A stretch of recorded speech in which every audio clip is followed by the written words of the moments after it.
안녕하세요. 뉴스 속 날씨 김수현입니다. 전 세계가 이상기상으로 몸살을 앓고 있다고 합니다. 5월에는 프랑스에 35년 만에 대형 홍수가 왔고 인도에서는 관측 사상 가장 무더운 폭염이 있었습니다. 6월에 접어들면서는 중국 중남부에 대홍수와 인도네시아에 폭우가 발생했고 우리나라도 7월 첫 주 전국적으로 엄청난 호우가 발생했었죠. 점차 세계의 기후 변화로 이상기상 현상이 많이 발생하고 있는 가운데 이런 이상기상을 가져오는 지구온난화를 막기 위한 국제사회의 노력도 점차 힘을 얻고 있습니다. 그런데 최근 영국의 브렉시트와 미국 공화당의 사실상의 대선 후보인 도널드 트럼프의 등장이 기후 문제를 후퇴시킬 것이라는 전망이 나오고 있다고 합니다. 오늘은 과연 이런 정치, 경제적인 논리가 기후 변화에 어떤 영향을 주는지 알아보도록 하겠습니다. K웨더 반기성 센터장 나오셨습니다. 안녕하세요. 네, 안녕하세요. 네. 그러니까 이 기후 정책들이 정치나 경제 논리에 좌우된다 이런 이야기인 거죠? 네, 그렇습니다. 먼저 최근에 나온 베스트셀러인 이것이 모든 것을 바꾼다라는 책에서 그 저자인 나오미 클라인이 한 이야기를 좀 소개해 보도록 하겠습니다. 나오미 클라인은 기후 위기의 본질은 정치 경제의 문제라고 이야기를 합니다. 그녀는 자본주의 제도가 개선되지 않은 한 기후 문제는 절대로 해결되지 않는다고 주장을 합니다. 왜냐하면 현재 기후 위기의 본질은 과학이 아니라 정치와 경제 문제라고 보기 때문입니다. 기후 변화에 대해 안일한 생각을 퍼뜨리는 정치 집단, 그리고 그 집단을 후원하며 환경 친화적인 경제로의 변화를 막고 있는 자본가들, 그리고 우리 안에 깊숙이 뿌리내린 자본주의적 사고방식이 가장 큰 문제라고 그녀는 주장을 합니다. 네, 그러니까 이 지구는 기후 변화 문제에 적극적으로 대처를 해야 함에도 불구하고 바로 이런 정치, 경제적 논리 때문에 제대로 이 탄소 저감 등이 어려워진다 이런 이야기인 거죠? 그렇습니다. 지금 미국은 대통령 선거 문제로 시끌벅적한데요. 예. 미국 공화당의 사실상의 대선 후보인 도널드 트럼프가 지금까지 8년 동안 오바마 대통령이 이룩해온 탄소 저감 정책을 수정하겠다고 말하는 데서도 기후 문제가 바로 정치나 경제 논리의 좌우됨을 볼 수가 있습니다.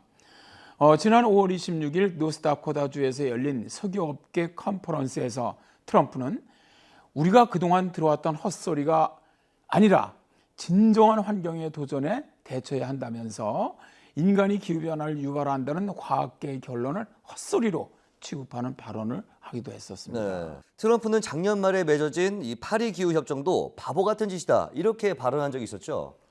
네, 그렇습니다. 원래 이 공화당은 탄소 저감에 비판적이거나 소극적 정책을 펴왔어요. 예. 부시 행정부 때는 기후회의 자체를 부정하기도 했거든요. 그러다가 이제 민주당의 오바마 대통령이 들어서면서 전 지구적인 기후협정이 가능해졌던 것이죠. 미국은 오바마 대통령의 석탄 화력 발전소 폐기, 또 석탄 산업 사용화 정책을 펴왔는데요. 가장 많은 온실가스를 내뿜는 석탄 산업을 더 이상 지속하지 않는다는 것이었죠.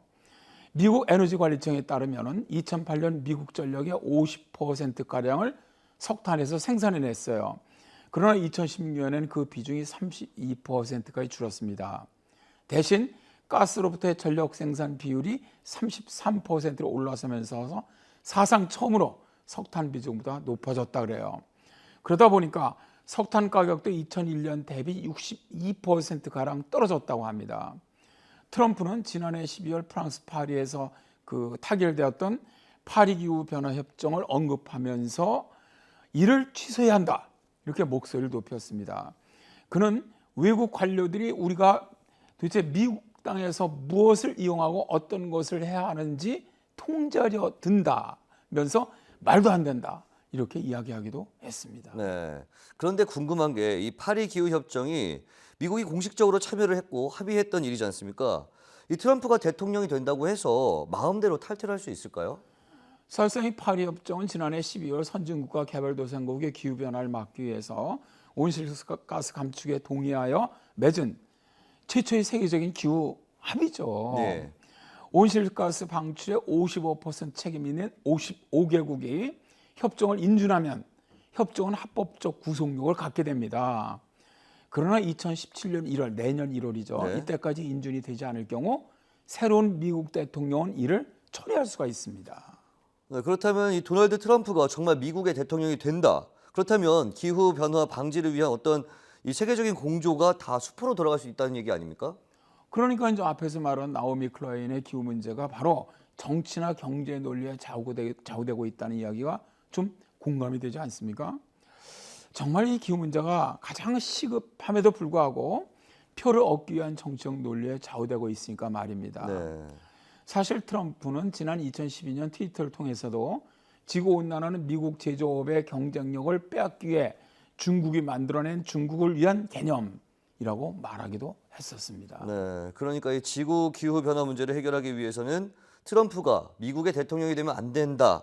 이렇게 주장하는 환경론자들이 많지 않습니까? 그들의 말이 조금 이해가 되는 것 같기도 하고. 그런데 최근 영국의 EU 탈퇴인 브렉시트도 기후 문제에 영향을 준다는 이야기가 있습니다. 이것도 설명을 좀 해주시죠. 이산화탄소 배출량이 이제 중국, 미국에 이어서 세계 3위인 유럽연합이죠. 여기 기후 협상에서도 최상위 협상자 지위가 영국이었어요. 예. 그런데 영국은 유럽연합 안에서도 기후 리더 역할을 해왔는데 유럽연합이 2030년까지 1990년 대비 이산화탄소 배출량을 40% 줄인다는 공약을 했지만 오히려 영국은요 50% 감축을 주장하고 또 더 나아가서 자국에서는 2050년까지 80% 감축을 법에 명문화했을 정도입니다. 이런 사정 때문에 영국이 빠지면 유럽연합의 동력이 떨어지고 모처럼 합의를 한 파리협정이 흔들리지 않을까 하는 또 이런 것들로 우려하게 되는 것이죠. 유럽연합 탈퇴를 주도한 영국 정치인 상당수가 기후변화의 회의론자들입니다. 나이젤 페라지 독립당 당수나 보리스 존슨 전 런던 시장은 기후변화가 인위적으로 일어났음을 인정하지 않아요. 예. 사실 브렉시트의 주요 계기 중에 하나가 지난 2년 동안 벌어진 대규모 시리아 난민 유입 사태 아닙니까? 예. 그런데 그 난민 사태를 부른 것은 바로 기후변화였습니다.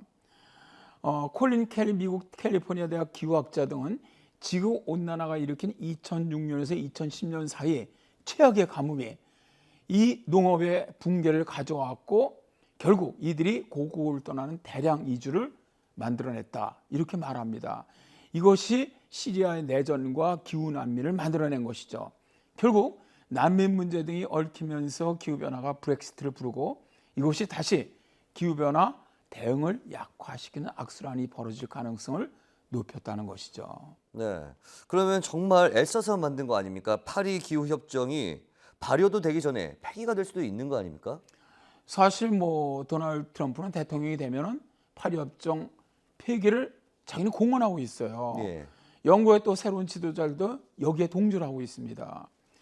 2015년에 체결됐던 파리 기후협정이 발효하려면 55개국 이상이 비준하고 또 비준국의 온실가스 배출량 총량이 전체의 55%를 넘어야 됩니다.